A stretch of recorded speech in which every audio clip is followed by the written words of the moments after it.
Hello students, આજના વિડીયોમાં આપણે ધોરણ 8 ગણિતની જે એકમ કસોટી લેવાઈ 2-3-2024 એની સંપૂર્ણ પ્રશ્ન બેંકનું સોલ્યુશન જોઈ રહ્યા છીએ. તો એમાં પહેલો પ્રશ્ન છે, નીચે આપેલ સંખ્યાઓને પ્રમાણિત સ્વરૂપે લખો. તો એમાં જે છે પહેલો એને આપણે આ રીતના લખી શકીશું 8.5 × 10⁻⁻10. બીજો છે એને આપણે લખી શકીશું 7.12 × 10⁻11. તો એવી રીતના ત્રીજો છે એને 5.18 × 10⁻10. ચોથો છે 3.5 × 10⁻7. પાંચમો છે એને લખી શકતું 7.98 × 10⁻6. પછી છઠ્ઠાનો જવાબ છે 8.21 × 10⁻10. સાતમાનો જવાબ છે 6.023 × 10⁻9. આઠમાનો જવાબ રહેશે 9 × 10⁻10. નવમાનો જવાબ છે 2 × 10⁻7. દસમાનો જવાબ છે 4.18 × 10⁻7. અગિયારમાનો જવાબ રહેશે 3.14 × 10⁻7. બારનો જવાબ રહેશે 7.02 × 10⁻10. પછી 13નો જવાબ છે 2.18 × 10⁻12. 14નો જવાબ છે 9.28 × 10⁻11. 15નો જવાબ છે 1.8 × 10⁻17. એવી રીતના પ્રશ્ન 1b છે, એમાં પ્રમાણિત સ્વરૂપ આપ્યા છે, સામાન્ય સ્વરૂપમાં લખવાના છે. તો જુઓ 3 × 10⁻6 છે એને આપણે 3.00000 એવી રીતના લખી શકીશું. બીજો છે એને 0.000045. ત્રીજો છે એને 6024 1 2 3 4 5 6 વખત 0 આવશે. ચલો, ચોથો છે એને 0.4 × 035. એના પછી છે એને 2 1 2 3 4 5 6 7 8 9 0. બરાબર. છઠ્ઠો છે એને 4360. સાતમો છે એને 0.000000836. આઠમો છે 7.23 × 10⁻4 એને લખશું 0.000723. એના પછી છે એને લખીશું 50000000. દસમું છે એને 40500000. આવી રીતના આપણે અહીંયા લખશું. ચલો આગળ જોઈશું. બીજો પ્રશ્ન છે કિંમત શોધો. તો આનું સંપૂર્ણ જો કેલ્ક્યુલેશન અહીંયા આપ્યું છે બરોબર છે. છેલ્લે આન્સર 2^11 એટલે 2048 આવશે. બરોબર. બીજો પ્રશ્ન છે એનું અહીં સાદુરૂપ આપ્યું છે. આ -4 છે એમાં 2 ઘાત ગુણાશે -8. અહીંયા -3 ઘાત ને 2 ગુણાશે એટલે -6 ઘાત. હવે જુઓ આ બેનો ભાગાકાર કરશો એટલે 3ની -2 ઘાત બચશે. એને નીચે લઈ જઈએ તો 3ની 2 ઘાત એટલે 9, અને અહીંયા ગુણાકારમાં 9 તો છે જ, તો 9 ઉડી ગયા એટલે 1 વધશે. બરાબર. ત્રીજો છે એનો જવાબ જોઈએ. એવી જ રીતના અહીંયા આપ્યું છે. જુઓ અહીંયા 2ની 2 ઘાત બચશે, અહીંયા 3ની 2 ઘાત બચશે, 4ની 2 ઘાત બચશે, તો આન્સર આવશે તમારો 29. ત્રીજો છે ચોથો છે એમાં જોઈ -2ની અહીંયા -2 ઘાત, 5ની -2 ઘાત, અને વચ્ચે અહીંયા ભાગાકાર છે.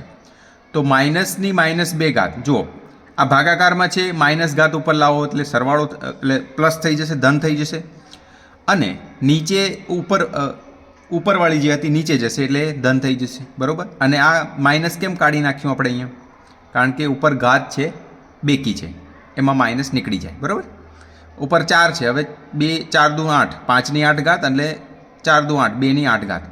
હવે 5ની 8 ઘાત ભાગ્યા 2ની 8 ઘાત, આ જવાબ લખો તો પણ ચાલે. અને એનું સાદુરૂપ આ આપ્યું છે 5ની 8 ઘાત 390625, અને 2ની 8 ઘાત એટલે 256. પાંચમો છે એનો સંપૂર્ણ જવાબ અહીંયા આપ્યો છે. બરાબર. જોઈ લેવાનું. 8ની 6 ઘાત એટલે આટલો જવાબ આવશે. હવે જોઈ સપ્રમાણ અને વ્યસ્ત પ્રમાણના કોયડા ઉકેલે છે. તો અહીં સમપ્રમાણને વ્યસ્ત પ્રમાણમાં વર્ગીકૃત કરવાનું છે. પહેલું છે ઘરમાં રહેલ સભ્યોની સંખ્યા અને ભાગમાં આવતી ચોકલેટ સંખ્યા, તો વ્યસ્ત પ્રમાણ આવે. બીજું છે એક ખેતરનું ક્ષેત્રફળ, લીધેલ પાકનો જથ્થો, સમપ્રમાણ. ત્રીજું પાઇપની સંખ્યા અને ટાંકી ભરવા લાગતો સમય, વ્યસ્ત પ્રમાણ. બોલપેનની સંખ્યા અને કુલ કિંમત, સમપ્રમાણ. પાંચમું છે ચોરસની લંબાઈ અને ચોરસની પરિમિતિ, સમપ્રમાણ. મશીનની સંખ્યા અને કાર્ય પૂર્ણ કરવા લાગતો સમય, વ્યસ્ત પ્રમાણ. કાગળની સંખ્યા અને કાગળનું વજન, સમપ્રમાણ. ખાંડનો જથ્થો અને તેમાં રહેલ સ્ફટિકોની સંખ્યા, સમપ્રમાણ. કાર્ય કાપેલ અંતર અને લાગતો સમય, વ્યસ્ત પ્રમાણ. પછી 10મું છે શહેરની કુલ જનસંખ્યા વ્યક્તિ દીઠ જમીનનું ક્ષેત્રફળ વ્યસ્ત પ્રમાણ. 11મું જે છે ક્વિઝમાં ઉમેદવારોની સંખ્યા અને ઇનામની રકમ વ્યસ્ત પ્રમાણ. પછી 12મું છે રૂમની સંખ્યા અને સફાઈ કામદારોની સંખ્યા સમપ્રમાણ. 13મો છે એ વ્યસ્ત પ્રમાણ આવશે. 14 છે એ વ્યસ્ત પ્રમાણ અને 15મો સમપ્રમાણ. તો આવી રીતના આ પણ આપણે કમ્પ્લીટ કર્યું. આગળ જોઈશું. ચલો આ છે 3B. નીચેના દાખલા ગણો. એક કાર 60 કિલોમીટરની ઝડપે અમુક અંતર 40 મિનિટમાં કાપે છે, તો 20 મિનિટમાં કેટલું અંતર કાપતું હોય તેની ઝડપ શોધવાની છે. તો એનો જવાબ અહીંયા લખ્યો જ છે. જુઓ, અહીંયા ગણતરી કરીને આપ્યું છે. 40 મિનિટમાં એ 40 મિનિટનું અંતર કાપે છે 60 કિલોમીટરની ઝડપ હોય તો 20 મિનિટમાં કેટલું ઝડપ કાપશે, કેટલું અંતર કાપશે? તો જુઓ, વ્યસ્ત પ્રમાણ આવશે. આ જે દાખલો છે વ્યસ્ત પ્રમાણનો છે. તો જુઓ, 60/20 બરાબર x/40. તો x બરાબર આવી રીતના આપણે કરીશું, જેનો જવાબ 120 કિલોમીટર પ્રતિ કલાક ઝડપ આવશે. 2 છે 1 કલાકમાં 20 કિલોમીટર. જો બીજો પ્રશ્ન છે, એક રિક્ષા 1 કલાકમાં 20 કિલોમીટર અંતર કાપે તો 5 કલાકમાં કેટલું અંતર કાપશે? તો એ સમપ્રમાણના આવશે. આ દાખલો સમપ્રમાણનો છે. તો એમાં આપણે આ જ રીતના સમપ્રમાણવાળો કોન્સેપ્ટ યુઝ કર્યો અહીંયા. તો એક્સની કિંમત આવશે 20 × 5 એટલે 100 કિલોમીટરનું અંતર કાપશે. બરાબર. ત્રીજો પ્રશ્ન છે, 6 મિનિટમાં 108 શબ્દો લખશે તો 30 મિનિટમાં કેટલો ટાઈપ કરી શકે? તો એમાં પણ સમપ્રમાણ આવશે. તો 30/6 બરાબર x/108 એટલે x બરાબર 30 × 108/6, જેનો અહીંયા 5 ભાગ ચલાવીશું અને 5 × 108 એટલે 540 શબ્દ લખી શકશે. ચોથો છે, એક હોટેલમાં 50 છોકરાઓનો 40 દિવસ ચાલે તેટલું અનાજ છે. જો હોસ્ટેલમાં 30 છોકરાઓ નવા પ્રવેશ મળે તો અનાજ કેટલા દિવસ ચાલે? 50 છોકરાઓમાં 40 દિવસ ચાલે છે, એમાં 30 ઉમેરી તો 50 ને 30 80 છોકરાઓને કેટલા દિવસ ચાલે? તો વ્યસ્ત પ્રમાણની વાત છે આ પણ. તો 40/80 બરાબર x/50. તો x બરાબર 40 × 50/80 એટલે કે 50/25 દિવસ ચાલે જો એમાં 30 છોકરાઓ 50માં ઉમેરીએ તો. ઓકે. 5મો છે, 12 પુસ્તકની કિંમત 480 છે તો 6 પુસ્તકની કિંમત કેટલી થશે? તો આ સમપ્રમાણ લાગશે. જો વિદ્યાર્થી મિત્રો, તો 6/12 x/480. x બરાબર 480 × 6/12 એટલે 240 રૂપિયા આવશે. એવી રીતના આ આપણે કમ્પ્લીટ કર્યું. હવે આગળ જોઈએ. ચોથાનો અ આ છે ને, આપેલ શબ્દોમાં સામાન્ય અવયવ મેળવો. તો એનો પણ અહીંયા ગણતરી કરીને તમને આપ્યું જ છે. જુઓ, અહીંયા 2p અને 20 pq છે. તો આમાં 2p અને 20 pq ને આવી રીતના છૂટા પાડી દીધા આપણે. 2p અને 10q. તો 2p અને 2p બંનેમાં કોમન છે એટલે 2p સામાન્ય અવયવ આવશે. પછી જુઓ બીજો, 14ab અને 28a²b². તો એમાં 14ab એમ રાખીશું, આ 28a²b² નો ભાગ પાડીશું તો આ રીતના ભાગ પડશે. એમાં 14ab બંનેમાં સામાન્ય આવશે એટલે 14ab સામાન્ય આવશે. ત્રીજો છે 10mn અને 25m. તો એમાં સાદુરૂપ આપણે આવી રીતના આપ્યું, એમાં 5m બંનેમાં સામાન્ય છે એટલે 5m સામાન્ય છે. ચોથું છે 35a અને 7ab. તો એના આપણે આ ભાગાકાર ભાગ પાડ્યા અવયવ, એમાં 7a બંનેમાં સામાન્ય આવશે. પછી 5મું છે 6abc અને 12a²b. તો એમાં ભાગ પાડે આવું આવ્યું. હવે 6ab બંનેમાં સામાન્ય આવશે, 6ab સામાન્ય રહેશે. પછી જોઈએ આપણે ચોથાનો બ, નીચેની પદાવલીઓના અવયવ શોધો. તો એનો પણ અહીંયા જવાબ સોલ્યુશન કરીને આપ્યું છે. જુઓ, ચોથો બ પહેલો છે a² + 8a + 16. તો આ રીતના તમે અવયવ પણ પાડી શકો. અને આ બીજી રીત છે, એમાં a + b² a² + 2ab + b², એનાથી પણ પાડી શકો. જવાબ આવશે a + 4² બીજું છે 4p² - 9q². તો એનો આ ફોર્મ્યુલા યુઝ કરી શકો, a - b a + b બરાબર a² - b². તો એ ફોર્મ્યુલા પ્રમાણે એના ભાગ પડશે 2p - 3q અને 2p + 3q. ત્રીજો છે 16x² y² - 9.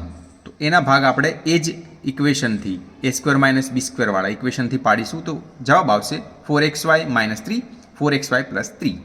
ચોથો છે 36 - 12m + m². એના અવયવ પણ પાડીને આપ્યા છે. એમાં પણ એ જ ફોર્મ્યુલા a - b² બરાબર a² - 2ab + b² વાળો ફોર્મ્યુલા તો m-6 વર્ગ એ અવયવ આવશે. પાંચમું છે 4y² - 12y + 9, તો 2y² - 26y + 3² આના ભાગ આ રીતના પડશે. એટલે a - b² a² - 2ab + b² ના ફોર્મ્યુલાથી પાડીશું તો આન્સર આવશે 2y - 3 વર્ગ. તો આ પણ સોલ્વ થઈ ગયું. લાસ્ટમાં જોઈશું નીચેની પદાવલીઓના ભાગાકાર કરો. તો એ પણ જવાબ અહીંયા સરસ મજાનો આપ્યો છે. પ્રશ્ન 5, તો પહેલાંનો ભાગાકાર કરીને બતાવ્યો છે. પહેલાંનો આન્સર આવે છે જો 2x + 1 2x + 1 જતા રહેશે એટલે 5 અને 3x + 5 એટલે 5 3x + 5 જવાબ આવ્યો. બીજો છે 10y² + 7y + 10/2y + 5, તો અહીંયા તો 5 દુ 10 એટલે અહીંયા તો 5 આવી જ ગયું. હવે આનો ભાગ પાડ્યો, આના ભાગાકાર કર્યા અવયવ, તો એ અવયવ આપણને અહીંયા મળ્યા y + 2 y + 5. એમાંથી y + 5 નીચે ઉડી જશે ઉપર નીચે અને અહીંયા ભાગ ચાલશે 2 × 5 = 10 એટલે 5y + 2 એ જવાબ આવ્યો. ત્રીજામાં x ઉડશે અને 5 5 એટલે 5x 5x ઉડી જશે, y વધશે અને અહીંયા આના અવયવ પડશે x - y x + y x + y x + y ગયા yx - y. ચોથું જોઈએ તો અહીંયા 13x x ગયા 13 દુ 26 એટલે અહીંયા 2y બચે છે એટલે અને આના ભાગમાંથી y - 4 y - ઉડી જશે એટલે x + 5 2y x + 5 જવાબ આવશે. પાંચમું જોઈએ એનું પણ સાદું રૂપ અહીં આપ્યું જ છે. જવાબ આવશે 2b a - 8 a + 2. તો આ રીતના વિદ્યાર્થી મિત્રો આપણે સંપૂર્ણ જે ધોરણ 8ની એકમ કસોટી આજના તારીખમાં જે લેવાય છે એનું સંપૂર્ણ પ્રશ્ન બેંકનું સોલ્યુશન જોયું. તો આ વિડીયો કેવો લાગ્યો કોમેન્ટ કરીને જરૂરથી કહેજો. ધન્યવાદ.